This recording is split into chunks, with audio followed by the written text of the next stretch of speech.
व्याख्यामुद्रां करसरसिजैः पुस्तकं शङ्खचक्रे बिभ्रद्भिन्नस्फटिकरुचिरे पुण्डरीके निषण्णः अम्लानश्रीरमृतविशदैरंशविप्लावयन् मामाविर्भूयातरगमहिमा मानसे वागधीशः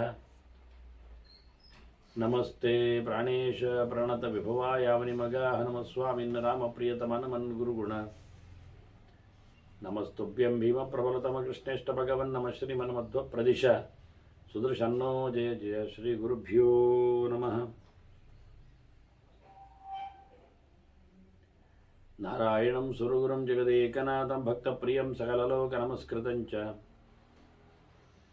त्रैगुण्यवर्जितमजं विभुमाद्यमीशं वन्दे भवग्रम् अमरासुरसिद्धवन्द्यं नारायणं नमस्कृत्य नरं चैव नरोत्तमं देवीं सरस्वतीं व्यासं ततो जयमुदीरये ವೇದವ್ಯಾಸರ ಮಹಾಭಾರತದ ಚಿಂತಕರಿಗೆ ವಂದನೆಗಳು. ಶಾಂತಿ ಪರ್ವದ 480ನೆಯ ಪ್ರವಚನ. ಹಿಮಾಲಯದಲ್ಲಿನ ವ್ಯಾಸರ ಆಶ್ರಮದಲ್ಲಿ ಒಬ್ಬನೇ ಇದ್ದಾಗ ಶುಕನೆಡೆಗೆ ಬಂದ ನಾರದರು ಆತನಿಗೆ ವೈರಾಗ್ಯ ಬೋಧಕವಾದ ಕೆಲವು ಮಾತುಗಳನ್ನು ನೆನಪಿಸುತ್ತಾರೆ.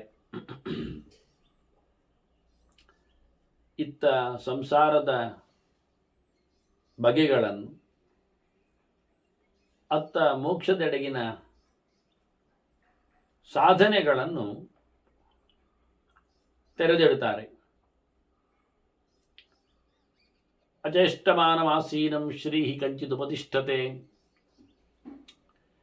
ಇಲ್ಲಿನ ಸಂಸಾರದಲ್ಲಿನ ಏರುಪೇರುಗಳು ಎಷ್ಟಿರ್ತವೆ ಅದನ್ನು ತಿಳಿಸ್ತಾರೆ. ಅಂದರೆ ಒಂದು ಕರ್ಮ ಸಿದ್ಧಾಂತ, ಜನ್ಮಾಂತರದ ಸಾಧನೆಗಳು. ಈಗ ಏನು ಮಾಡುವುದಿಲ್ಲ, ಕೆಲವೊಮ್ಮೆ ಏನು ಪೂಜೆ ಪುನಸ್ಕಾರ ಇಲ್ಲ, ಯಾವುದೇ ದಾನ ದಕ್ಷಿಣೆಗಳಿಲ್ಲ, ಸುಮ್ಮನೆ ಇರ್ತಾನೆ. ಅಂಥವನಿಗೆ ಬೇಕಾದಷ್ಟು ಸಂಪತ್ತುಗಳು, ಭೋಗಭಾಗ್ಯಗಳು ಬಂದಿರ್ತಾನೆ. ಇತ್ತ ಭಾರಿ ಪ್ರಯತ್ನ ಪಡ್ತಾನೆ ಇನ್ನೊಬ್ಬ, ಕಷ್ಟಿತ್ ಕರ್ಮಾನುಸೃತ್ಯ ಅನ್ಯ, ಹೇಳಿದ ಹಾಗೆ ಕೆಲಸ ಮಾಡ್ತಾ ಇದ್ದಾನೆ. ಆದರೆ ಅವನು ಯಾವುದು ಬೇಕು ಅಂದದ್ದು ಬರ್ತಾನೆ ಇಲ್ಲ. ನಾಪ್ರಾಪ್ಯ ಅಧಿಗಚ್ಚತಿ. ಎಂಥ ವಿಚಿತ್ರ ಅನಿಸ್ತದೆ. ಬದುಕಿನಲ್ಲಿನ ಬವಣೆಗಳು ಹೇಗುಂಟು ಕೇಳಿದರೆ, ಶುಕ್ರಂ ಅನ್ಯತ್ರ ಸಂಭೂತಂ ಪುನರ್ ಅನ್ಯತ್ರ ಗಚ್ಚತಿ. ಎಲ್ಲಿಯೋ ಇದ್ದ ಜೀವ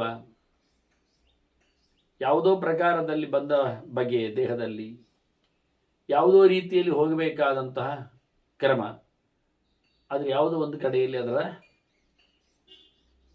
ಪ್ರವೇಶ ಆಗ್ತದ. ಗರ್ಭೋ ವಾ ಭವತಿ ವಾ ನವ, ಗರ್ಭೋ ಭವತಿ ವಾ ನವ, ಆಗ್ತದೋ ಇಲ್ಲವೋ ಕೆಲವೊಮ್ಮೆ. ಯಾಕೆಂದರೆ ಅದು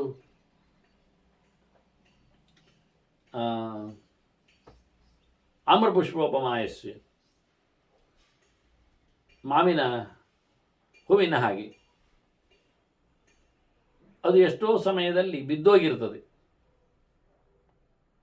ಹೂ ಬಂದಾಗಲೇ ಅದು ಕಳಚಿ ಹೋಗ್ತದೆ, ಹಣ್ಣಾಗುವುದೇ ಬಹಳ ಕಡಿಮೆ.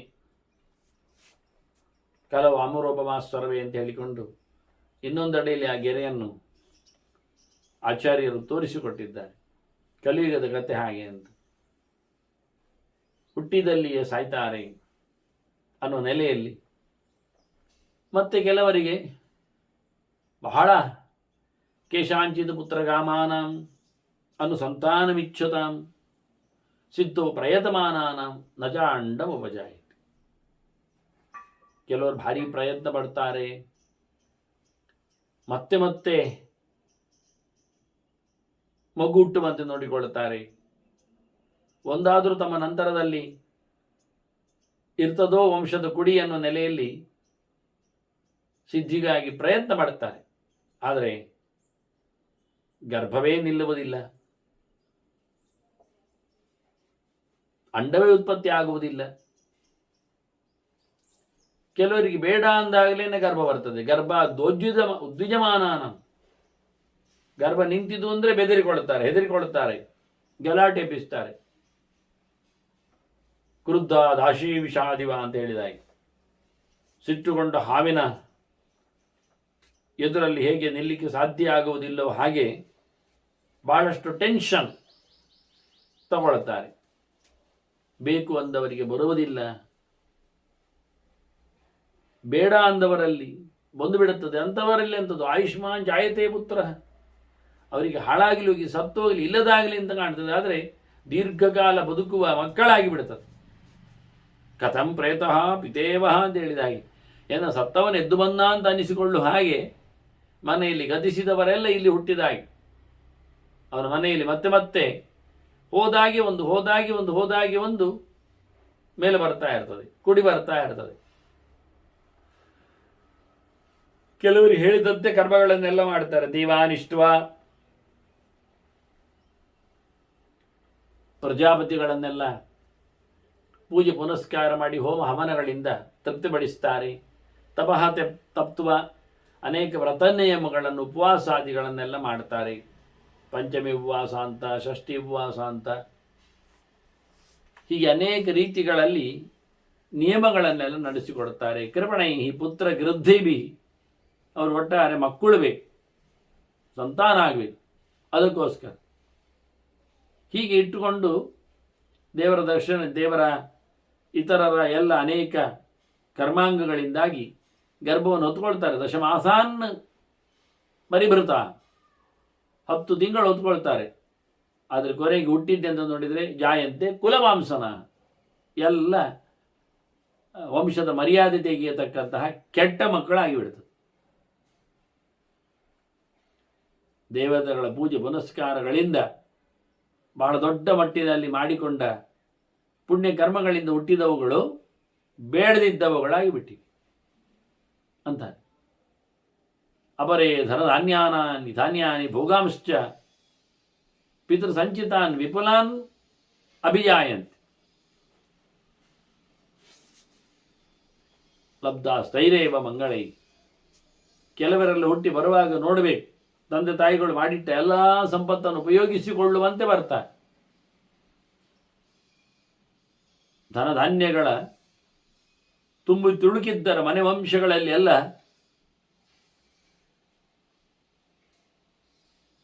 ಹುಟ್ಟಿ ಬರ್ತಾರೆ. ಅಂದರೆ ಬೈ ಬರ್ತ್ ಶ್ರೀಮಂತರಾಗಿ, ಅದನ್ನೆಲ್ಲ ಅವರಿಗೆ ಹುಟ್ಟುವಾಗಲೇ ಸಂಭ್ರಮ, ಸಂಪತ್ತು. ಹಳೆಯವರು ಹೂತಿಟ್ಟ ಸಂಪಾದನೆಗೈದ ಸಂಪತ್ತಿನ ಜೊತೆಯಲ್ಲಿ ಬಹಳ ಮಂಗಳವಾದ ಬದುಕು ಅವರದ್ದು. ಹೀಗೂ ಇರ್ತದೆ. ಭಾರಿ ಸಂಪತ್ತನ್ನು ಹಂಚಿಕೊಂಡೇ, ಹೊತ್ತುಕೊಂಡೇ, ಉಪಯೋಗಿಸಿಕೊಂಡೇ ಬರುವವರವರು. ಕೆಲವೊಮ್ಮೆ ಈ ಗರ್ಭ ನಿಲ್ಲುವುದು ಎನ್ನುವುದೇ ಒಂದು ದೊಡ್ಡ ತಾಪತ್ರಯ, ಅನ್ಯಾಯ ಇದ್ದಾಗಿ. ಉಪದ್ರವೈವ ಆವಿಷ್ಟ ಯೋನಿಂಗ್ ಗರ್ಭ ಪ್ರಪದ್ಯತೆ. ಮನುಷ್ಯನಿಗೆ ಅದು ಬಹಳಷ್ಟು ಹಾನಿಕಾರಕ ಆಗ್ತದೆ. ಕೇಳ್ತಾರೆ ನಾರದರು, ಕೇನ ಯತ್ನೇನ ಜೀವಂತಂ ಗರ್ಭಂ ತ್ವಮಿಹ ಪಶ್ಯಸಿ. ಗರ್ಭದೊಳಗೆ ಅದು ಬದುಕಿರುವುದನ್ನು ನೀನು ಯಾವ ನೆಲೆಯಲ್ಲಿ ಹೇಳ್ತೀಯ? ತಿನ್ನುವುದೆಲ್ಲ ಕರಗುವಾಗ, ಕುಡಿಯುವುದೆಲ್ಲ ಹೊರಡುವಾಗ ಒಳಗೆ ನಿಂತ ಗರ್ಭ ಏನು ಆಗದೆ ಅಷ್ಟು ದೊಡ್ಡದಾಗಿ ಬೆಳೆಯುವಂಥದ್ದು 10 ತಿಂಗಳಲ್ಲಿ. ಏನ್ ಕತೆ ಇದರದ್ದು?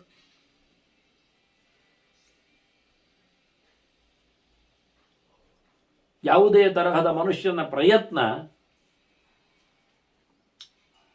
ಇಲ್ಲಿ ಕಾಣುವುದೇ ಇಲ್ಲ, ಹೇಳಲೇ ಬರುವುದಿಲ್ಲ ಆ ಲೆಕ್ಕದಲ್ಲಿ.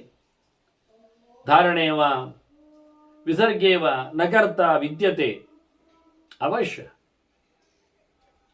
ಇಲ್ಲಿ ಯಾವುದಕ್ಕೂ ಯಾರೂ ಸಹ ಸ್ವತಂತ್ರವಾಗಿ ವ್ಯಕ್ತಿಗಳೇ ಇಲ್ಲ. ಗರ್ಭದ ಧಾರಣೆಯಲ್ಲಿ ಆಗಲಿ, ಅದರ ಬೆಳವಣಿಗೆಯಲ್ಲಿ ಆಗಲಿ, ಅದರ ಪೋಷಣೆಯಲ್ಲಿ ಆಗಲಿ, ಕೊನೆಗೆ ಅದರ ಡೆಲಿವರಿಯಲ್ಲಿ ಆಗಲಿ, ಯಾವುದರಲ್ಲಿಯೂ ಮನುಷ್ಯ ಅತಂತ್ರನಿರ್ತಾನೆ. ಎಲ್ಲ ಪರಮಾತ್ಮನಿಗೆ ವಶ. ಅವರು ಭಗವದ್ವಶರಾಗಿ ಕೆಲಸವನ್ನು ನಡೆಸ್ತಾರೆ. ಎಲ್ಲ ದೇವರು ಮಾಡ್ತಾರೆ. ಕೆಲವೊಮ್ಮೆ ಗರ್ಭವೇ ಬೇಗ ಬೀಳ್ತದೆ. ಸ್ರವಂತಿ ಉದರಾತ್ ಗರ್ಭಾಹ, ಗರ್ಭಸ್ರಾವ ಅಂತಾರೆ. ಕೆಲವು ತಿಂಗಳಲ್ಲಿ, ಕೆಲವು ತಿಂಗಳುಗಳಲ್ಲಿ ಹೊರಟೋಗ್ತದೆ. ಜಾರಿ ಬಿಡುತ್ತದೆ, ನಿಲ್ಲುವುದಿಲ್ಲ ಆಗ್ತದೆ.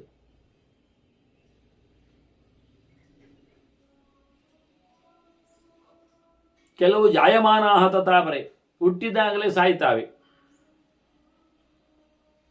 ಇಂಥದ್ದು ಇರ್ತದೆ ಕೆಲವೊಮ್ಮೆ.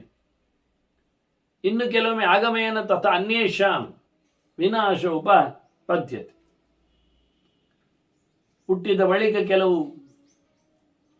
ಅನ್ಯೇಷಾಂ ಆಗಮಯನ, ಯಾರ್ಯಾರೋ ಬರ್ತಾರೆ, ಯಾವ್ಯಾವುದೋ ಕೆಟ್ಟ ಶಕ್ತಿಗಳು ಬರ್ತಾವೆ, ಕೆಟ್ಟ ರೋಗಗಳು ಬರ್ತಾವೆ, ಕೆಟ್ಟ ಜನವರ ದೃಷ್ಟಿ ಬೀಳುತ್ತದೆ, ಇನ್ನೇನೋ ಮಾಯ ಮಂತ್ರ ಮದ್ದು ಮಾಟ ಇವುಗಳ ಪ್ರಭಾವದಿಂದ ಯಾವಾಗ ಸಾಯ್ತಾನೆ ಅಂತ ಗೊತ್ತಿಲ್ಲ. ಯಾವಾಗಲೂ ವಿನಾಶ ಆಗ್ಬೋದು.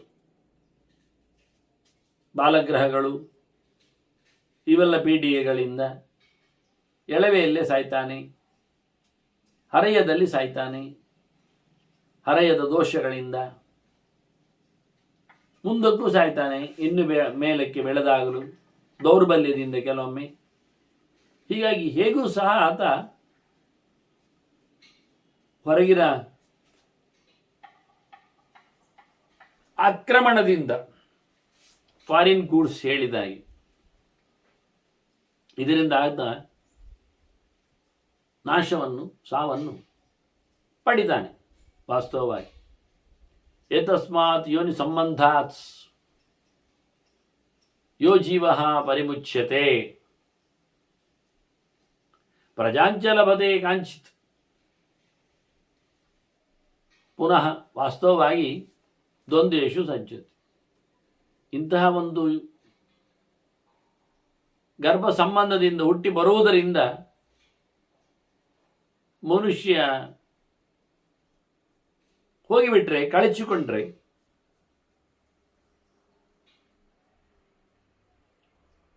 ಇಲ್ಲಿ ಸತ್ತುಗೊಂಡರೂ ಮತ್ತೆ ಹುಟ್ಟಿ ಬರ್ತಾನೆ, ಇನ್ನೊಬ್ಬರ ಪ್ರಜೆಯಾಗಿ ಬರ್ತಾನೆ, ಮತ್ತೊಬ್ಬರ ಸಂತಾನನಾಗ್ತಾನೆ. ದೇಹ ಹೊರಟೋದ್ರೂ ಜೀವ ಇದ್ದಾನೆ ತಾನೆ, ಅವನಿಗೆ ಬೇರೆ ದೇಹ ಬರಲಿಕ್ಕಿದೆ. ಒಂದು ದೋಣಿಯಿಂದ ಇನ್ನೊಂದು ದೋಣಿಗೆ ಆತ ತನ್ನನ್ನು ಬದಲಾಯಿಸಿಕೊಂಡಂತೆ. ಕೆಲವೆಡೆ ಈಗೊಂದು ಕಲ್ಪನೆ ಇರ್ತದೆ, ಆಚಿನ ಅರ್ಧದಾಚಿನ ನೀರುಗಳು ಅದು ಸ್ವಲ್ಪ ಮಣ್ಣಿನ ಸಂಪರ್ಕಕ್ಕೆ ಹೆಚ್ಚು ಒಳಗಾದದ್ದು, ತಗ್ಗಿನ ಜಾಗ, ತಗ್ಗಲ್ಲ ಏರಿನ ಜಾಗ, ಮಣ್ಣು ಹೆಚ್ಚಿದೆ ಅಲ್ಲಿ. ಈಚೆ ನೀರಿನ ಪ್ರವಾಹ ಜಾಸ್ತಿ ಇರ್ತದೆ, ಸೆಳವಿದೆ. ಹಾಗಾಗಿ ಇಲ್ಲಿ ಬಹಳ ಚಂದವಾದ ಗಟ್ಟಿಯ ದೊಡ್ಡ ದೋಣಿ ಬೇಕಾಗ್ತದೆ. ಇಲ್ಲಿ ನಾವಿಕ ಅದನ್ನು ತನ್ನ ಹುಟ್ಟಿನಿಂದ ಅದನ್ನು ಮುಂದೂಡ್ತಾನೆ. ಅತ್ತ ದಡದ ಹತ್ತಿರಕ್ಕೆ ಬಂದಾಗ ಒಂದೊಂದಷ್ಟು ಅರ್ಧ ದಾರಿಯಲ್ಲಿ ನದಿಯಲ್ಲಿ ನೀರು ಇಲ್ಲ, ನೆಲ ಜಾಸ್ತಿಯಲ್ಲಿ ಬೇಗ ನಡಿ ಸಿಗ್ತದೆ. ಅಲ್ಲಿ ಹುಟ್ಟಿನ ಕೆಲಸ ಆಗುವುದಿಲ್ಲ, ಅಲ್ಲಿ ಕೋಲಿನ ಕೆಲಸ ಆಗುವುದು. ಅಲ್ಲಿ ಅವನು ನೆಲಕ್ಕೆ ಕೋಲನ್ನು ಹಾಕಿ ದೂಡಿಕೊಂಡು ಮುಂದೆ ಹೋಗ್ತಾನೆ. ಅದು ಸ್ವಲ್ಪ ಸುಲಭದ ಕೆಲಸ. ಅದು ಇಲ್ಲಿ ನೀರಿನಲ್ಲಿ ಜಾಸ್ತಿಯ ಕೆಲಸ ಇರ್ತದೆ. ಹೀಗಾಗಿ ನಡುವೆ ಅವರು ದೋಣಿಯನ್ನು ಸಾಗಿಸ್ತಾ ಅಂತಹ ಮಣ್ಣಿನ ಜೋಗಿನ ಜಾಗದಲ್ಲಿ ಹೋಗತಕ್ಕಂಥ ದೋಣಿಗೆ ಅವನನ್ನು ದಾಟಿಸ್ತಾರೆ. ಅಲ್ಲಿ ಆತ ಇನ್ನೊಬ್ಬ ಮಗದೊಂದು ದೋಣಿಯಿಂದ ಅವನನ್ನು ಪೂರ ದಡಕ್ಕೆ ಬಿಡುತ್ತಾನೆ. ಅದು ತುಂಬ ಸುಲಭವಾದದ್ದು. ಅಂದರೆ ಅದು ಮೆದು ಮಣ್ಣೇನಲ್ಲ, ಹೊಯ್ಗೆಯ ಮತ್ತು ಕಲ್ಲಿನ ಮಣ್ಣುಗಳಾಗಿ ಅಲ್ಲಿ ಕೋಲಾಗಿ ನದಿಯನ್ನು ದಾಟಿಸುವಂಥ ಕ್ರಮ. ಕೆಲವೊಮ್ಮೆ ಅಲ್ಲಿ ನೀರು ಇಲ್ಲ ಆಗಿರ್ತದೆ. ಹಾಗಾಗಿ ಇಷ್ಟೇ ಜಾಗದಲ್ಲಿ ಈ ದೋಣಿಯಿಂದ ಇಳಿದು ಹೋಗಲಿಕ್ಕೆ ಬರ್ತದೆ, ಕಾಲು ಗಂಟೆಯವರೆಗೆ ನೀರೆಲ್ಲ ಇದ್ದಾಗ. ಇಂತಹ ಸಂದರ್ಭಗಳಲ್ಲಿ ಏರುಪೇರುಗಳಿಗೋಸ್ಕರ ಮಾತ್ರ ಕೆಲವು ದೋಣಿಗಳಿರುವುದು. ಇದು ಪರ್ಮನೆಂಟ್, ದಾಟಿಸುವ ದೋಣಿಗಳು. ಹಾಗೆ ಒಂದು ದೋಣಿಯಿಂದ ಇನ್ನೊಂದು ದೋಣಿಗೆ ಮನುಷ್ಯ ಕಾಲಿಟ್ಟು ತೆರಳುವಂತೆ ಕೆಲವೊಮ್ಮೆ ಎರಡು ನದಿಗಳು ಒಟ್ಟಾದಾಗ ಆಗಿರ್ತದೆ. ಒಂದು ಬಹಳ ಜೋರಾದಂತಹ ಸೆಳವುಳ್ಳ ನದಿ, ಮತ್ತೊಂದು ಅದನ್ನು ಬಂದು ಸೇರತಕ್ಕಂಥ ಬದಿಯ ನದಿ. ಅದರದ್ದು ಸೌಮ್ಯ ಸ್ವಭಾವ, ಅಲ್ಲಿಗೆ ಬೇಕಾದಂತಹ ದೋಣಿಯ ಸ್ಟ್ರಕ್ಚರ್ ವ್ಯವಸ್ಥೆಗಳು ಬೇರೆ, ಇಲ್ಲಿದ್ದು ಬೇರೆ. ಹೀಗಾಗಿ ಎರಡೆರಡು ಪ್ರಕಾರದಂತೆ ಮನುಷ್ಯ ದೇಹವನ್ನು ಇದನ್ನು ತೊರೆದು ಇನ್ನೊಂದು ದೇಹವನ್ನು ಪಡಿತಾನೆ. ಮತ್ತೆ ಅಲ್ಲಿ ದ್ವಂದ್ವಗಳಿಗೆ ನಿಲ್ಲುತ್ತಾನೆ. ಬೇಕು ಬೇಡಗಳಿಗೆ, ಸುಖ ದುಃಖಗಳಿಗೆ, ಸೋಲು ಗೆಲುವುಗಳಿಗೆ.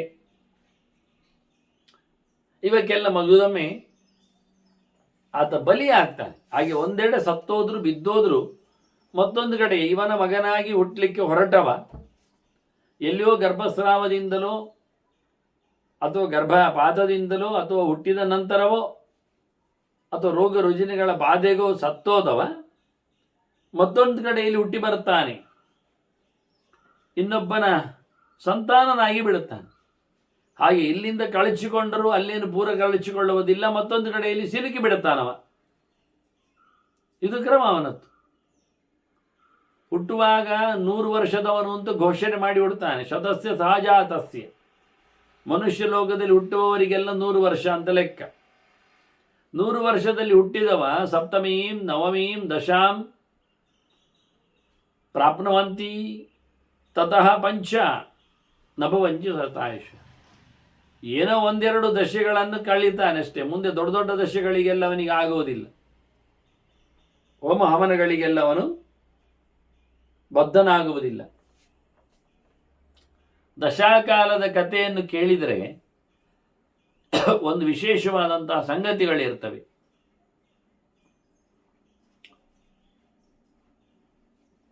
ಮನುಷ್ಯನ ಹುಟ್ಟಿದಾಗ ಇರತಕ್ಕಂಥ ದಶೆ ಗ್ರಹಗಳ ಲೆಕ್ಕಾಚಾರದಲ್ಲಿ ಒಟ್ಟು 9 ದಶೆಗಳಿವೆ. ನವಗ್ರಹಗಳಿಗೆ ಅದೊಂದು ಲೆಕ್ಕದಲ್ಲಿ ನಡೀತದೆ. ಮುಂದೆ ನಮೂನಿ ಇಲ್ಲ, ಹೆಚ್ಚು ಕಡಿಮೆ ಇದೆ.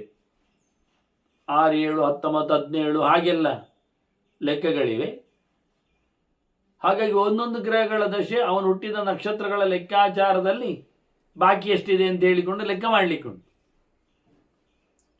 ಒಬ್ಬನ ಗ್ರಹನ ಆಧಿಪತ್ಯಕ್ಕೆ ಒಳಗಾದ ಒಂದಿಷ್ಟು ವರ್ಷಗಳ ನಂತರದಲ್ಲಿ ಮಗದೊಬ್ಬ ದಶಾನಾಥನ ಆಧಿಪತ್ಯಕ್ಕೆ ಒಳಗಾಗ್ತಾನೆ. ಹೀಗೆ ಶುಕ್ರ ದಶೆ ಅದು 20 ವರ್ಷ ಇದೆ, ಜೀವನದಲ್ಲಿ ಬಹಳ ದೊಡ್ಡದಾದ ಪೀರಿಯಡ್. ಆಗ ಅವನು 40ರ ಹತ್ತಿರಕ್ಕೆ ಬಂದಿದ್ರೆ, 35ರ ಹತ್ತಿರಕ್ಕೆ ನೆಲೆಗೊಂಡ್ರೆ, ಅವನು 55-60 ವರ್ಷದವರೆಗೆ ಆ ದಶೆಯ ಹೊತ್ತವನಿಗೆ ಆಗಿದ್ರೆ ಬಹಳ ಚೆನ್ನಾಗಿ ಬದುಕ್ತಾನೆ, ರೈಸ್ತಾನೆ ಅಂತ. ಉನ್ನತ ಕಾಲದವನಿಗೆ ಬಂದಿರತಕ್ಕಂಥ ಉನ್ನತ ದಶೆ. ಅದೇ ಅವನಿಗೆ ಎಳವೆಯಲ್ಲಿ ಬಂದೋದ್ರೆ, ಹುಟ್ಟುವಾಗಲೇ ಬಂದುಬಿಟ್ರೆ, 20 ವರ್ಷ ಮೊದಲೇ ಕಳೆದೋದ್ರೆ ಮತ್ತೆ ಅವನ ಬದುಕಿನಲ್ಲಿ ಇನ್ನೊಮ್ಮೆ ಶುಕ್ರದಶೆ ಸಿಗುವುದಿಲ್ಲ. ಒಟ್ಟಿ 9 ದಶೆಗಳು ಬಂದು ಹೋಗುವಾಗ ಮನುಷ್ಯನಿಗೆ 120 ವರ್ಷ ಆಗ್ತದೆ. 120 ವರ್ಷ ಬದುಕಿದ್ರೆ ಎಲ್ಲ ದಶೆಯನ್ನು ನೋಡ್ಬೋದು. ಸುಮಾರಾಗಿ ನೀವು ಕೇಳಿರ್ಬೋದು, ಹೋಮ ಮಾಡುವಾಗ, ಗ್ರಹ ಶಾಂತಿಯಲ್ಲಿ ಮಾಡುವಾಗ ಈ ದಶಾ ಹೋಮಗಳನ್ನೆಲ್ಲ ಹೇಳುತ್ತಾರೆ. ಮುಖ್ಯವಾಗಿ ಕುಜರಾಹು ಸಂಧಿ ಶಾಂತಿ ಅಂತ, ರಾಹು ಬೃಹಸ್ಪತಿ ಸಂಧಿ ಶಾಂತಿ ಅಂತ, ಶುಕ್ರಾದಿತ್ಯ ಸಂಧಿ ಶಾಂತಿ ಅಂತ. ಅದು ಶುಕ್ರಾದಿತ್ಯ ಅಂದರೆ ಶುಕ್ರ ದಶೆ ಕಳೆದು ಆದಿತ್ಯ ದಶೆ ಬರುವಾಗ. ಹಾಗೆ ಕುಜರಾಹು ಅಂತೇಳಿ ಕುಜದಶೆ ಕಳೆದು ರಾಹು ದಶೆ ಬರುವಾಗ, ಇನ್ನು ಬರದ ಮುಂಚೆಯೇ, ಅದರ ಆಧಿಪತ್ಯಗೊಳಗಾಗುವ ಮುಂಚೆಯೇ 6 ತಿಂಗಳ ಮೊದಲೇ ಅದನ್ನು ಶಾಂತಿಯನ್ನು ಮಾಡಿಸಿಕೊಂಡು ಅವನ ದೇಹಕ್ಕೆ ಬೇಕಾಗಿರತಕ್ಕ ಸಮಾಧಾನವನ್ನು ತಂದುಕೊಳ್ಳುತ್ತೆ.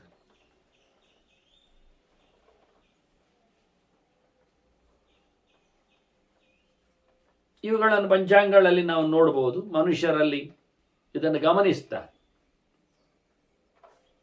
ಇಲ್ಲಿ ಔಚಿತ್ಯ ಏನು ಕೇಳಿದರೆ, ಹುಟ್ಟುವಾಗ ಯಾವ ದಶೆ ಇರ್ತದೆಯೋ ಅದನ್ನು ಲೆಕ್ಕ ಹಾಕಿಕೊಂಡು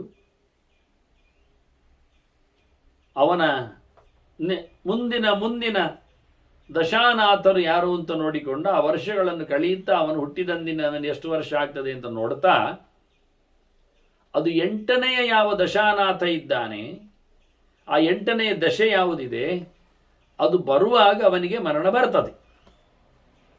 ಅಷ್ಟಮ ದಶೆಯು ಅವನಿಗೆ ಮರಣಕಾರಕ ಆಗ್ತದೆ. ಅದು ಅವನ ಅಷ್ಟಮ ದಶಾನಾಥನು ಯಾವನು ಎಲ್ಲಿದ್ದಾನೆ ಜಾತಕದ ಹೊತ್ತಿನಲ್ಲಿ ಎನ್ನುವುದನ್ನೆಲ್ಲ ನೋಡಿಕೊಂಡು ಅದನ್ನು ಕರಾರುವಾಕ್ಕಾಗಿ ಅವನ ಮರಣಕಾಲವನ್ನು ಹೇಳಲಿಕ್ಕೆ ಬರ್ತದೆ. ಇದೆಲ್ಲ ಜ್ಯೋತಿಷ್ಯ ವಿಷಯ, ಲೆಕ್ಕದಲ್ಲಿ ಹೇಳಬೇಕಾದ್ದು.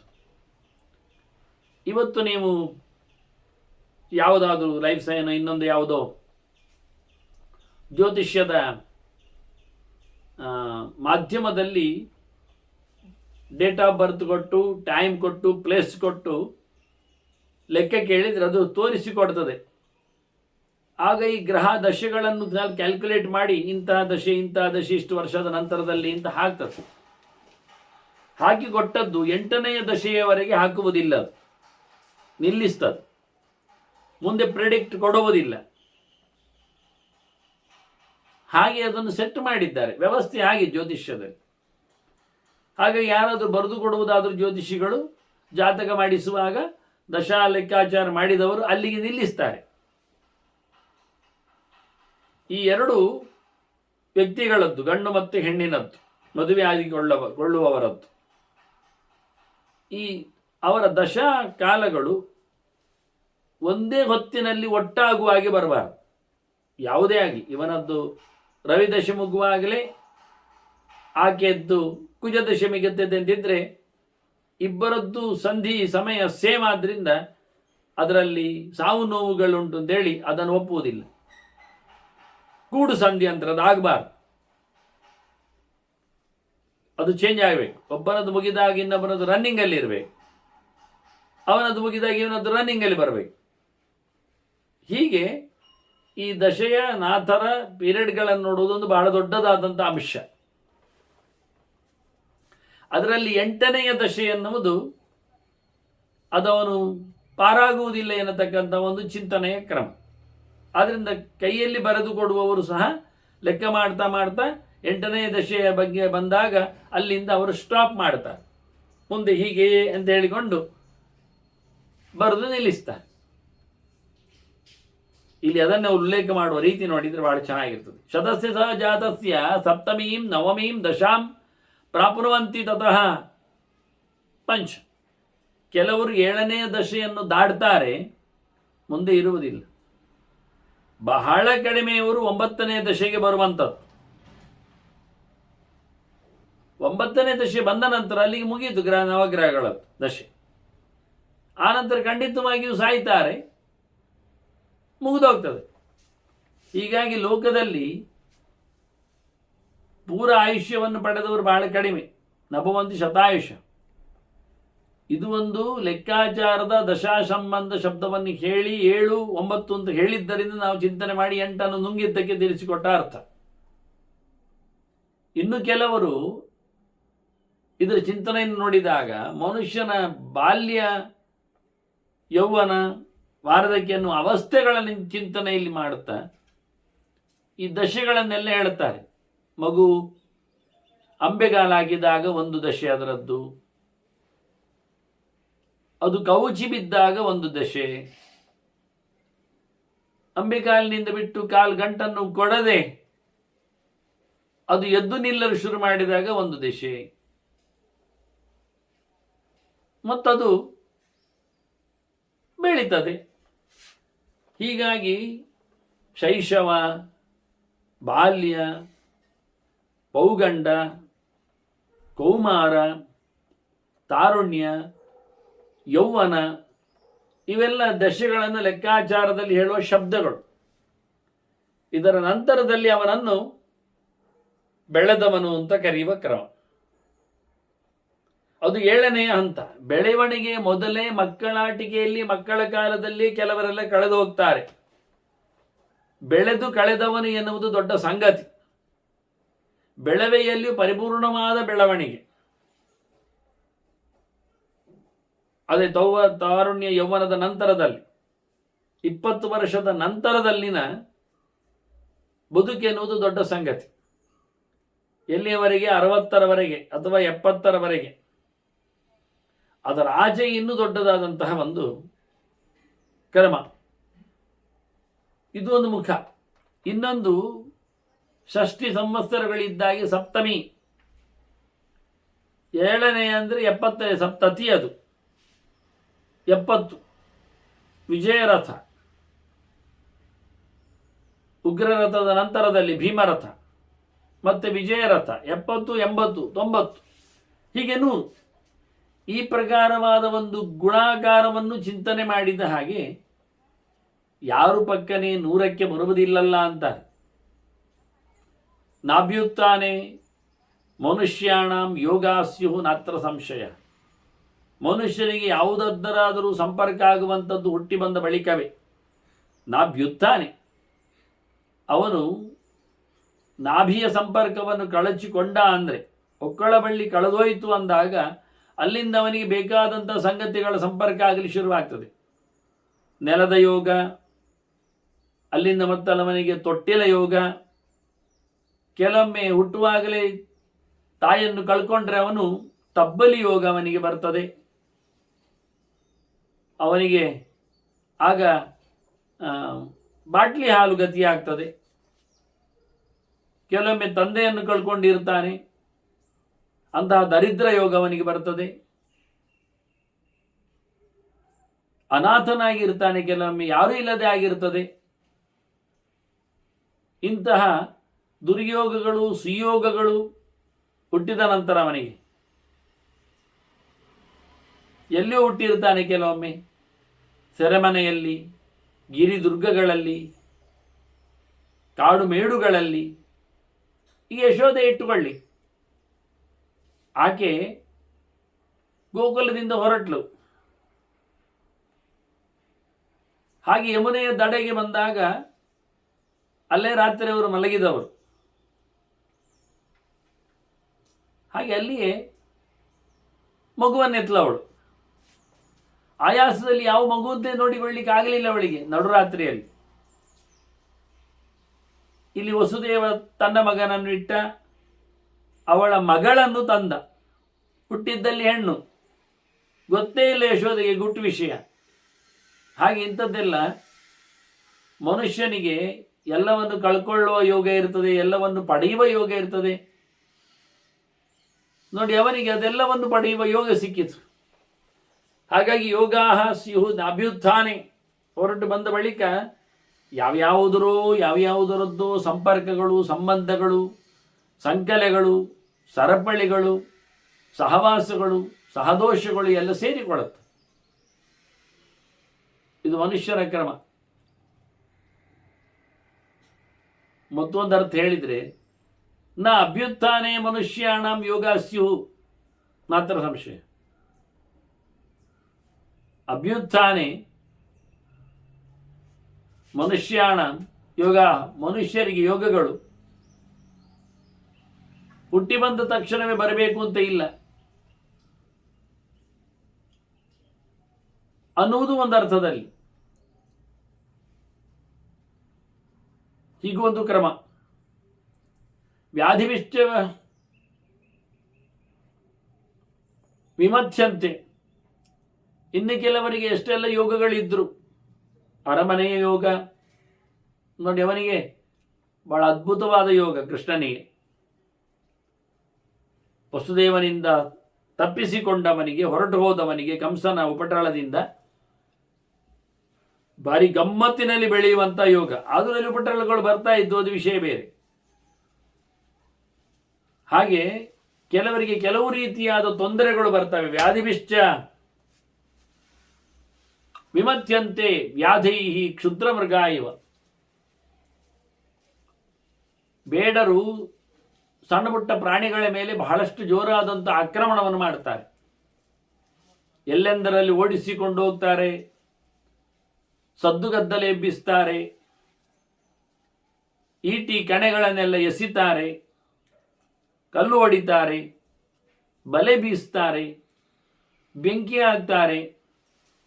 ಎಷ್ಟೆಲ್ಲ ತೊಂದರೆಗಳು ನೋಡಿ. ಹೀಗೆ ವಿಚಿತ್ರವಾದ ರೀತಿಗಳಿಂದ ಸಣ್ಣ ಪುಟ್ಟ ಪ್ರಾಣಿ, ಇದನ್ನೆಲ್ಲ ಸಿಂಹಕ್ಕೆಲ್ಲ ಮಾಡೋದಿಲ್ಲ ಅವರು. ಸಿಂಹದ ಹತ್ತಿರ ಹೋಗಿ ಬಲೆ ಹಾಕಲಿ, ಈಟಿಯ ಸೆಲಿಕೆ ನೋಡಲಿ, ಗದ್ದಲ ಎಬ್ಬಿಸ್ಲಿ. ಹಾಗಾಗಿ ಸಣ್ಣ ಪುಟ್ಟ ಕ್ಷುದ್ರ ಮೃಗಗಳ ಮೇಲೆ ಇವರ ದೌರ್ಜನ್ಯ ಬಹಳ ಪ್ರಕಾರದಿಂದ, ಒಂದು ಪ್ರಾಣಿಯ ಮೇಲೆ 10 ಜನರಿಂದ ಆಕ್ರಮಣ ಆಗ್ತದೆ ಕೆಲವೊಮ್ಮೆ. ಅದರಂತೆ 10 ರೋಗಗಳು ಒಟ್ಟಿಗೆ ಮುತ್ತಿಗೆ ಹಾಕ್ತಾವೆ. ನಾಭ್ಯುತ್ಥಾನೆ ಮನುಷ್ಯಾಣಂ ಯೋಗಾಸ್ಯು. ಯೋಗಾಸ್ಯು ಯಾವುದು? ರೋಗದ ಯೋಗ. ಕ್ರಿಮಿಕೀಟಗಳು, ಸೊಳ್ಳೆ ಭಾಗ್ಯ, ಸುತ್ತಮುತ್ತಲೂ ಇರತಕ್ಕಂತಹ ನಮ್ಮದಿಯಾಗಿರುವ ಏನೊಂದು ಹೇಳ್ತೇವೆ ನಾವು, ನಾಗರಿಕರ ಸೌಲಭ್ಯಗಳ ಪ್ರೊಡಕ್ಷನ್ಸ್, ಹಾಗೆ ಕ್ರಿಮಿಕೀಟಗಳ ವಾಸನೆಗಳ ಇವೆಲ್ಲದರ ಯೋಗ ಹುಟ್ಟಿದ ಬಳಿಕ ಅವನಿಗೆ ಆಗಿ ಹೋಗ್ತದೆ, ತಟ್ಟಿಕೊಳ್ಳುತ್ತದೆ, ಅಂಟಿಬಿಡುತ್ತದೆ. ಅದರಿಂದ ಅವ ತತ್ತರಿಸಿ ಹೋಗ್ತಾನೆ, ನಜ್ಜುಗುಜ್ಜಾಗ್ತಾನೆ, ಕದಡಿಸಲ್ಪಡ್ತಾನೆ. ಒಂದು ದೃಷ್ಟಿಯಿಂದ ವ್ಯಾಧಿವಿಹಿ ಭಕ್ಷ್ಯಮಾಣಾನಾಂ ತ್ಯಜತಾಂ ವಿಪುಲಂ ಧನಂ. ಕೆಲವರೆಲ್ಲ ದುಡ್ಡು ಅಂಡಾಬಟ್ಟೆ ಖರ್ಚು ಮಾಡ್ತಾರೆ ರೋಗ ಬಂದದ್ದಕ್ಕೆಲ್ಲ. ಅದನ್ನೆಲ್ಲ ಪರಿಹಾರ ಮಾಡಬೇಕು ಅಂತ ಹೇಳಿಕೊಂಡು, ಆದರೆ ಪರಿಹಾರ ಮಾಡಲಿಕ್ಕೆ ಎಲ್ಲಿ ಆಗ್ತದೆ ಅವರಿಗೆ? ಆಗುವುದಿಲ್ಲ. ವೇದನಾಂ, ಅವರಿಗೆ ಆ ನೋವುಗಳು ಹಾಗೆ ಉಳಿತವೆ. ಎಷ್ಟೋ ಪ್ರಕಾರದಿಂದ ಅವರು ಸಂಪತ್ತನ್ನು ವ್ಯಯಿಸಿಕೊಂಡು ಬಂದಿರತಕ್ಕ ರೋಗಗಳಿಗೆ ಮದ್ದು ಮಾಡಿಕೊಂಡರೂ ಆ ನೋವನ್ನು ಅವರಿಂದ ತೆಗಿಲಿಕ್ಕೆ ಆಗುವುದಿಲ್ಲ. ವೇದನಾನ್ ನಾಪಕರ್ಷಂತಿ ಯತಮಾನಾಹ ಚಿಕಿತ್ಸಕ. ವೈದ್ಯರು ಎಷ್ಟೆಲ್ಲ ಕೆಲಸ ಮಾಡಿದರೂ, ಚಿಕಿತ್ಸೆ ಕೊಟ್ಟರೂ ನೋವು ಸಂಕಟ ಹೋಗುವುದಿಲ್ಲ, ರೋಗಗಳನ್ನು ತೆಗಿಲಿಕ್ಕೆ ಬರುವುದಿಲ್ಲ. ಒಂದಕ್ಕೆ ಕೊಟ್ಟ ಮತ್ತು ಇನ್ನೊಂದಕ್ಕೆ ಆಗ್ತದೆ. ಅಲ್ಲಿ ಇಲ್ಲಿ ಬಿಡಿ ಮಾರೇರೆ, ವೈದ್ಯರಿಗೆ ಕೆಲವು ರೋಗಗಳು ಬರುವುದನ್ನು ನೋಡಿ. ತೇಜಾಪಿ ನಿಪುಣಾ ವೈದ್ಯ ಕುಶಲಾ ಸಂಭೃತ ಔಷಧ. ರೆಡಿ ಉಂಟವರ ಹತ್ರ ಮದ್ದುಗಳು, ಒಳ್ಳೆ ಎಕ್ಸ್ಪರ್ಟ್ಗಳು. ಅದರಲ್ಲಿ ಭಾರಿ ಅವರು ಕೆಲಸ ಮಾಡಿದ್ದಾರೆ. ಆದರೆ ಅವರಿಗೇನೇ ರೋಗಗಳು ಬರ್ತವಲ್ಲ, ಅವರೇ ಸಂಕಟ ಪಡ್ತಾರಲ್ಲ. ವ್ಯಾಧಿ ಬಿಹಿ ಪರಾಕೃಷ್ಯಂತೆ ಭಯಂಕರ ಒದಾಡ್ತಾರೆ. ಅವರಿಂದ ಮದ್ದು ಮಾಡುವುದಿಲ್ಲ ಹೇಳಿದ್ ನೀವು. ತೇ ಪಿಬಂತಹ ಕಷಾಯಾಂಶ್ಚ ತರ್ಪೀಂಶಿ ವಿವಿಧಾನಿ ಚ. ಅವರು ಭಯಂಕರ ಲೆಕ್ಕಾಚಾರದ ಕಷಾಯಗಳನ್ನೆಲ್ಲ ಕುಡಿತಾರೆ. ನೋಡಿ, ರೋಗ ಹೋಗಲಿಕ್ಕೆ, ಕಂಟ್ರೋಲ್ ಬರಲಿಕ್ಕೆ ಕಷಾಯ ಬೇಕು. ಮತ್ತೆ ಅದು ರೋಗದಿಂದಾಗಿ ಅವನಲ್ಲಿ ಆಗಿರತಕ್ಕಂಥ ಪೆಟ್ಟುಂಟಲ್ಲ, ಅದನ್ನು ಸರಿಗೊಳಿಸಲಿಕ್ಕೆ ಮತ್ತೆ ಅವನು ತುಪ್ಪ ಕುಡಿಲಿಕ್ಕೆ ಉಂಟು. ಆಯುರ್ವೈ ಘೃತಂ ಅಂತ ಕ್ರಮ. ತುಪ್ಪದ ಪ್ರಭೇದಗಳಲ್ಲಿ ಕೆಲವು ಹಾಕಿದ ಕಂಟೆಂಟ್ಸ್ಗಳಿಂದ ತುಪ್ಪವನ್ನು ಸಹಜವಾಗಿ ಪಡಿಲಿಕ್ಕೆ ಹೋದರೆ ರೋಗದಿಂದ ಯಾರು ಬಳಲಿರ್ತಾನೆ ಅವನಿಗೆ ಕೂಡಲೇ ಅದು ಸೇರಿಕೊಳ್ಳುತ್ತದೆ, ಅಂಶಗಳು ಬೆಳವಣಿಗೆ ಬರ್ತದೆ, ಪುಷ್ಟಿ ಆಗ್ತಾನೆ. ಇಲ್ಲಾದರೆ ರೋಗಿಯಾದವ ಒಂದು 16 ದಿನದಲ್ಲಿ ಪಥ್ಯ ಮಾಡ್ತಾನೆ, ಔಷಧಗಳನ್ನು ತಗೊಳ್ತಾನೆ, ಅದರಿಂದ ತುಂಬ ಅವನು ವೈಟ್ಲೆಸ್ ಆಗ್ತಾನೆ, ಅವನಿಗೆ ತುಂಬ ನಿತ್ರಾಣ ಎಲ್ಲ ಬರ್ತದೆ. ಅದನ್ನೆಲ್ಲ ಮತ್ತೆ ಮೇಕಪ್ ಮಾಡಲಿಕ್ಕೆ ಅವನು, ಅವರ ಕಾಲದಲ್ಲಿ ನಾರದರು ಹೇಳ್ತಾರೆ ಅವರಲ್ಲಿ ಎಲ್ಲ ತುಪ್ಪವನ್ನು ಪಡಿತಾರೆ ಅಂತ. ವಿವಿಧ ಬಗೆಯ ತುಪ್ಪಗಳ ಲೇಪನಗಳು, ಲೇಹ್ಯಗಳು ಇವೆಲ್ಲ ಇವೆ. ಇದರಿಂದಾಗಿ ಇದನ್ನೆಲ್ಲ ಮಾಡಿಕೊಂಡವರು ಸಹ ವೈದ್ಯರು ಸೋತದ್ದೇ. ದೃಶ್ಯಂತೆ ಜರಯ ಭಗ್ನಾಹ ಸದಾ ನಗಾಹ ನಾಗೈರಿವೋತ್ತಮೈ. ದೊಡ್ಡ ದೊಡ್ಡ ಮರಗಳನ್ನೆಲ್ಲ, ದೊಡ್ಡ ದೊಡ್ಡ ಆನೆಗಳು ಒಂದೇ ಬೆಟ್ಟಿಗೆ ಬೀಳಿಸಿಕೊಂಡು ಹೋಗ್ತವೆ. ಹಲ್ಲಿನಲ್ಲಿ ದೂಡಿ, ಸೊಂಡಿಲಲ್ಲಿ ಎಳೆದು, ಮಂಡೆಯಲ್ಲಿ ಜಗ್ಗಿ, ಕಾಲಿನಲ್ಲಿ ಗುದ್ದಿ, ಮೈಯಲ್ಲಿ ಒರೆಸಿ, ಹೀಗೆ ಯಾವ್ಯಾವುದೋ ಪ್ರಕಾರಗಳಲ್ಲಿ ಮರಮಟ್ಟುಗಳನ್ನೆಲ್ಲ ಅನಾಯಾಸವಾಗಿ ತುಂಡರಿಸಿಕೊಂಡು ಬೀಳಿಸಿಕೊಂಡು ಹೋಗುವ ಹಾಗೆ ಈ ರೋಗಗಳು ಮನುಷ್ಯನನ್ನು ಬಡಿದರೆ ಉಂಟಲ್ಲ, ಹೇಗೆ ಏನು ಅಂತಿಲ್ಲ, ಜರ್ಜರಿತನಾಗ್ತಾನೆ ಮನುಷ್ಯ. ಒಂದು ಸರ್ತಿ ರೋಗ ಬಂತು ಅಂದರೆ ಸುಮಾರು ಆಯುಷ್ಯವನಿಗೆ ಕಮ್ಮಿ ಆದ ಹಾಗೆ ಎಫೆಕ್ಟ್ ಅವನಲ್ಲಿ ನೋಡಿಕೊಂಡಾಗ. ಹಾಗಾಗಿ ಎಂಥ ಚಿಕಿತ್ಸಕರು, ಎಂಥ ದುಡ್ಡಿದ್ರು, ಯಾವುದೇ ಪ್ರಕಾರವಾದ ಔಷಧಗಳಿದ್ದರೂ ಮನುಷ್ಯನಿಗೇನು ಮಾಡಲಿಕ್ಕೆ ಆಗುದಿಲ್ಲ. ಕೇವಾ ಭುವಿ ಚಿಕಿತ್ಸಂತೆ ರೋಗಾರ್ಥಾನ್ ಮೃಗಪಕ್ಷಿನ.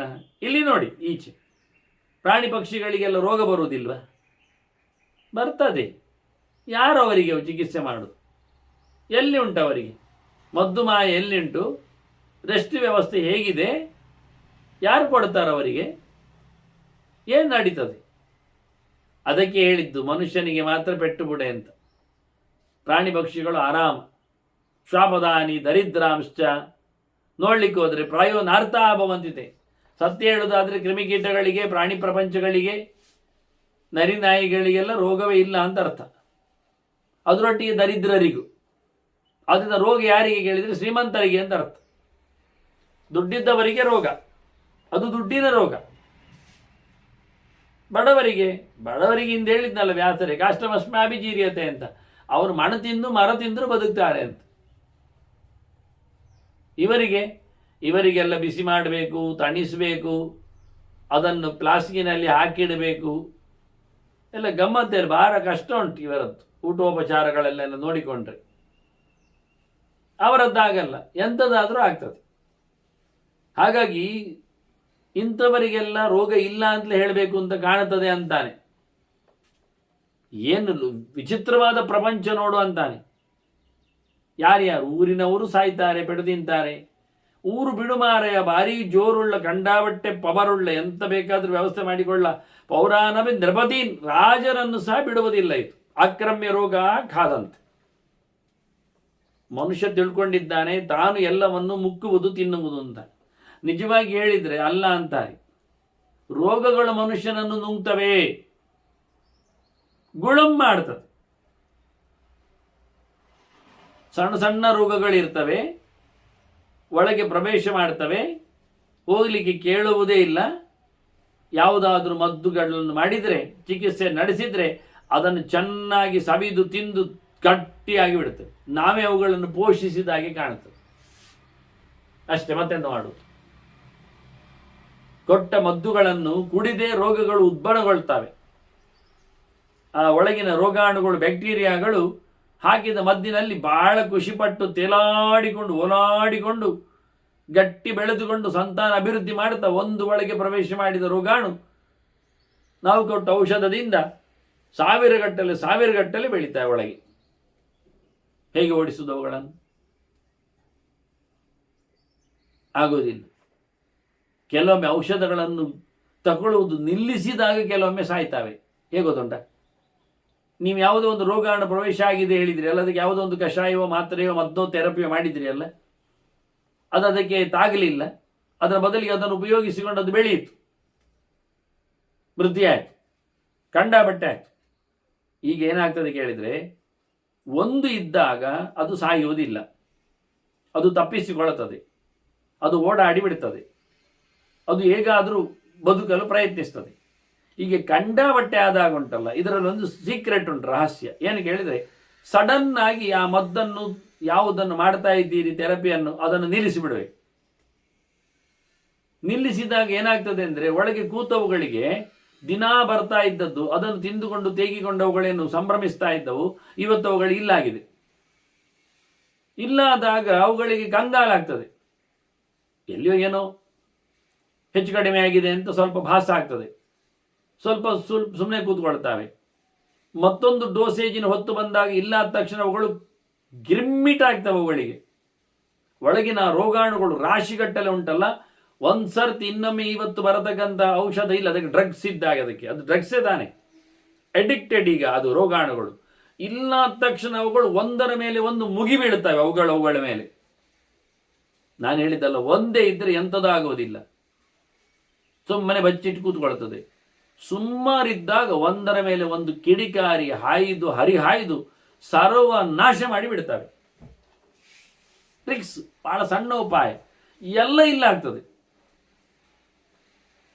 1-2 ದಿನ, 4-6 ಹೊತ್ತು ಅವುಗಳಿಗೆ ಮದ್ದು ಕೊಡದೆ ಕೂತ್ರೆ ಉಂಟಲ್ಲ, ಅವುಗಳೇ ಒಂದೂ ಬಿಡದೆ ತಿಂದು ಖಾಲಿ ಮಾಡಿ ಅಲ್ಲಿಗ ಸರ್ವನಾಶ ಆಗಿದೆ. ಒಳಗೆ ಇನ್ನೊಂದು ಉತ್ಪತ್ತಿ ಆಗಲಿಕ್ಕೆ ಒಂದು ರೋಗಾಣು ಇಲ್ಲ ಅಲ್ಲಿ.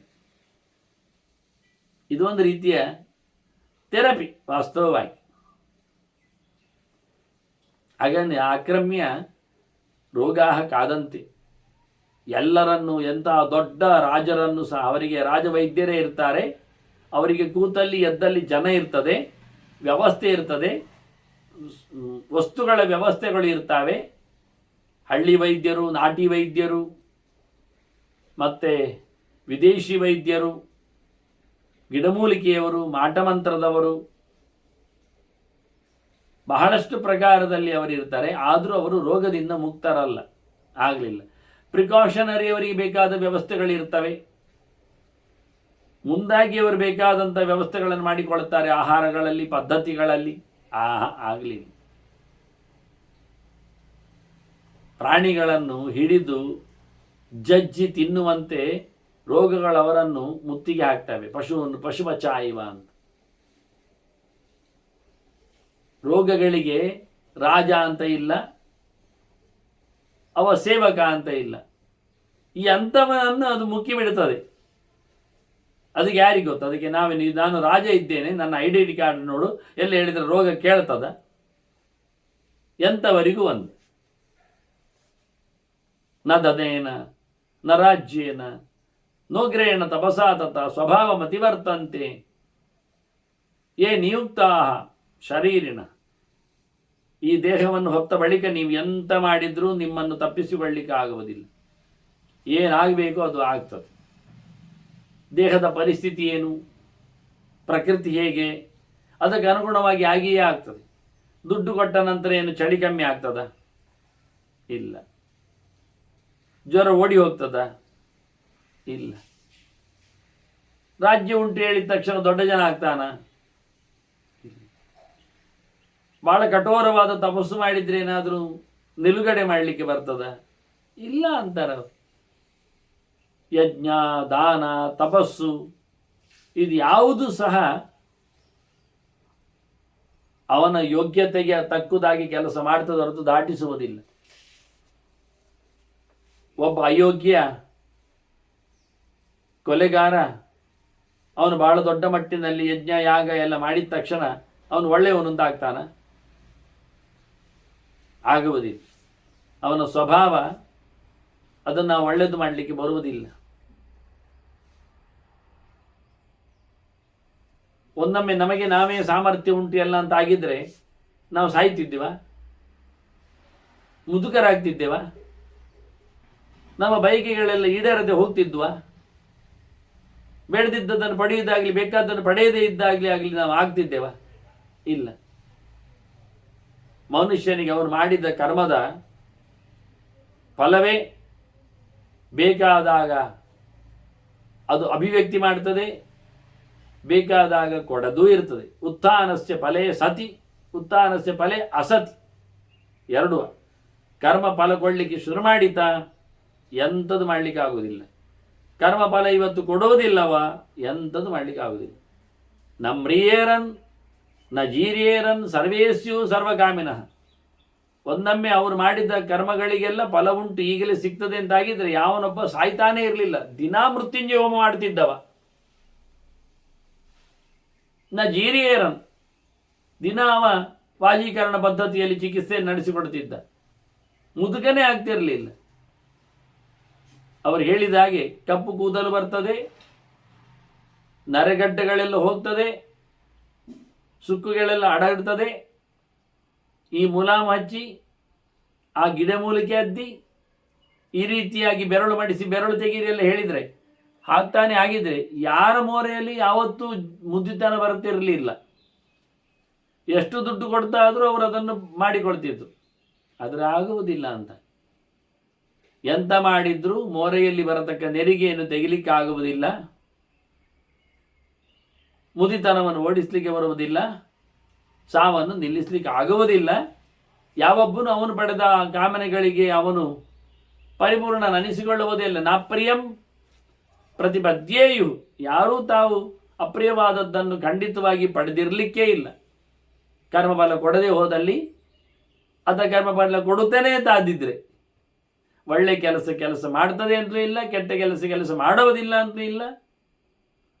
ಅದರಿಂದ ಕೆಟ್ಟದ್ದು ಮಾಡಿದ್ದರ ಫಲವನ್ನು ಅನುಭವಿಸಬೇಕಾಗ್ತದೆ, ಒಳ್ಳೆದ್ದು ಮಾಡಿದ್ದರ ಫಲವನ್ನು ಯಾವತ್ತೂ ಅನುಭವಿಸಲಿಕ್ಕೇ ಇದ್ದಾನವ. ಉಪರಿ ಲೋಕಸ್ಯ ಸರ್ವೋ ಭವಿತು ಮೀಹತಿ, ಎಲ್ಲರೂ ಮೇಲಕ್ಕೆ ಹೋಗಬೇಕು ಅಂತಲೇ ಪ್ರಯತ್ನಿಸುವುದು. ಸ್ಪರ್ಧೆ. ಎದುರು ಕಾಣುವವರೆಲ್ಲ ಅವನಿಗೆ ತನಗೆ ಅಡ್ಡವೇ ಅಂತ ತಿಳಿತದೆ. ಯತತೇಚ ಯಥಾಶಕ್ತಿ ಮಾಡ್ತಾನೆ, ಪ್ರಯತ್ನ ಮಾಡ್ತಾನೆ. ನಚ ತದ್ವರ್ತತೆ, ತತ್ ಆಗುವುದಿಲ್ಲಲ್ಲ ಮಾರಾಯ. ಹಾಗೆಯೇ ಆಗ್ತದೆ ಅಂತ ಉಂಟ. ಪ್ರತಿಯೊಬ್ಬರು ಒಬ್ಬರನ್ನು ತುಳಿದು ಇನ್ನೊಬ್ಬರ ಮೇಲೆ ಹೋಗುವುದಾದರೆ ಯಾವತ್ತು ಇದರದ್ದು ಕಡೆ ಆಗ್ತದೆ? ಇಲ್ಲ.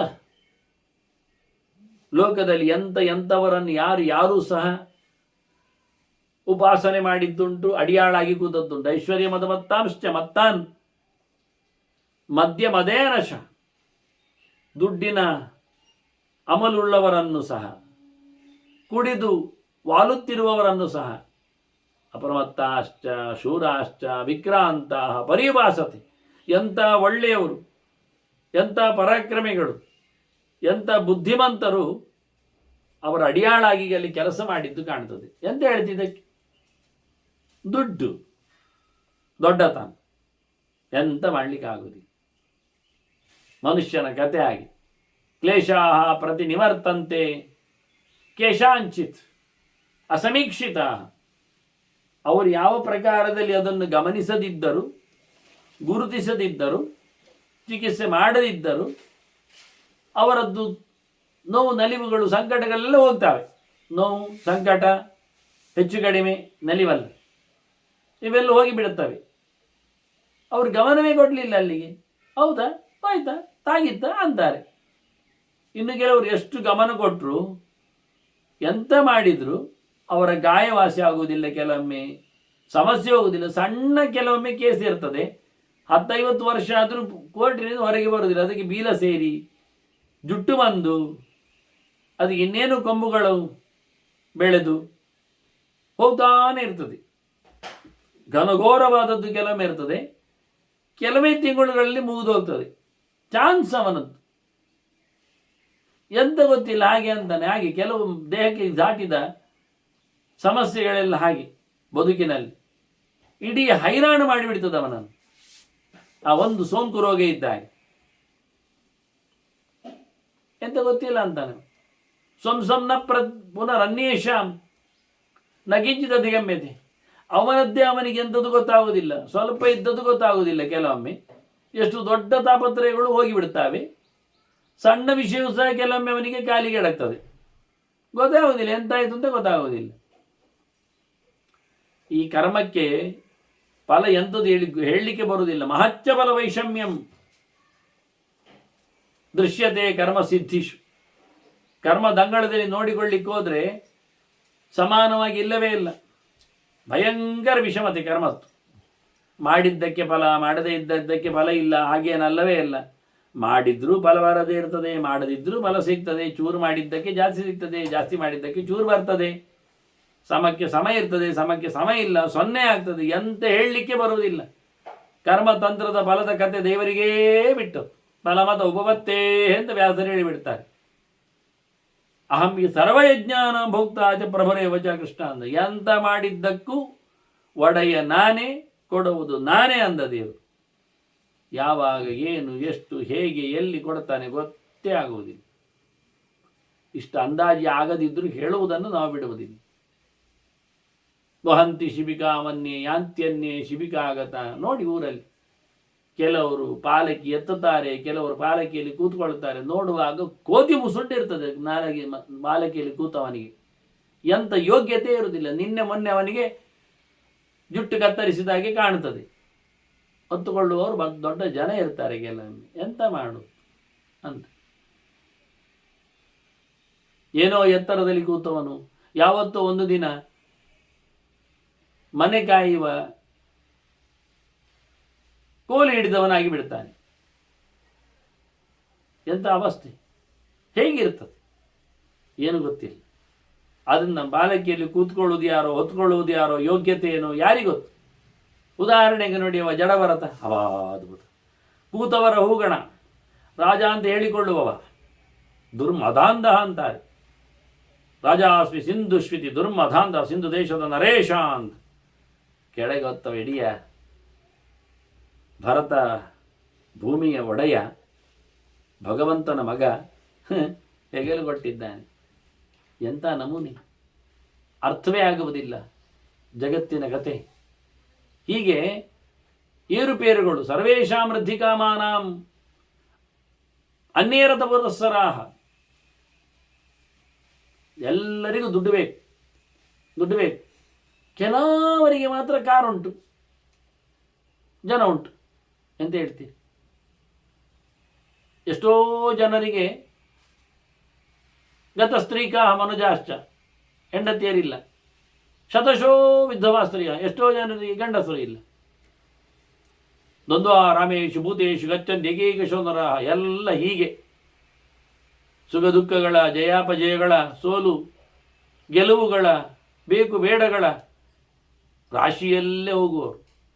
ಅದಕ್ಕಾಗಿ ದೇವತೆಗಳು ಏನ ದೇವಾಹ ಪರಿತ್ಯಜ್ಯ ಮರ್ತ್ಯಲೋಕಂ ದಿವಂಗತ, ಇಲ್ಲಿಂದ ಓಡಿಬಿಟ್ಟಿದ್ದಾರೆ. ಎಲ್ಲ ದೇವತೆಗಳು ಸತ್ತೇ ಹೋದ್ರು. ದಿವಂಗತ ಅಂದರೆ ಮೇಲಕ್ಕೆ ಹೋದ್ರು. ಈ ಲೋಕದಲ್ಲೇ ಇಲ್ಲ ಅವರು, ಬರಲಿಕ್ಕೆ ಕೇಳೋದಿಲ್ಲ ಈ ಲೋಕಕ್ಕೆ ಅವರು, ಆ ನಮೂನೆಯವರು.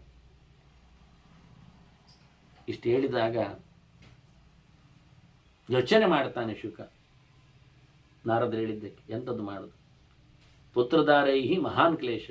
ಮದುವೆ ಆದರೆ ಹೆಂಡತಿ ಮಕ್ಕಳು, ಮನೆ ಮಾರು, ಮಠ ಮಂದಿ, ಭಯಂಕರ ಕಷ್ಟ. ವಿದ್ಯಾವನಾಯೇ ಮಹಾನ್ ಶ್ರಮ. ಕಲಿಯುವ, ಓದುವ, ಬರೆಯುವ ಭಯಂಕರ ಆಯಾಸ, ಭಾರಿ ಕಷ್ಟ ಆಗ್ತದೆ. ಕಿನ್ನು ಸ್ಯಾತ್ ಶಾಶ್ವತಂ ಸ್ಥಾನಂ. ಯಾವುದು ನನಗೆ ಒಳ್ಳೆ ಸಿಗ್ತದೆ ಜಾಗ? ಎಂಥದಕ್ಕೆ? ಅಲ್ಪ ಕ್ಲೇಶಂ ಮಹೋದಯ. ಕಮ್ಮಿ ಕಷ್ಟಪಡಬೇಕು, ದೊಡ್ಡ ಗಂಟು ಸಿಗಬೇಕು. ಇಂಥದ್ದೆಂತ ಮಾಡುವ ಅಂತ ಹೇಳಿ ಕಮ್ಮಿ ಖರ್ಚಿನಲ್ಲಿ ಭಾರಿ ಲಾಭ ಆಗುವುದಾದರೆ ಎಂಥದ್ದು? ಕೇಳ್ತಾ ಇದ್ದಾನೆ, ಯೋಚನೆ ಮಾಡ್ತಾ ಇದ್ದಾನೆ. ಮತ್ತೆ ನೋಡುವ ಏನು ಅಂತ. ಶ್ರೀಕೃಷ್ಣ ನಾರಾಯಣ ನಾರಾಯಣ ನಾರಾಯಣ.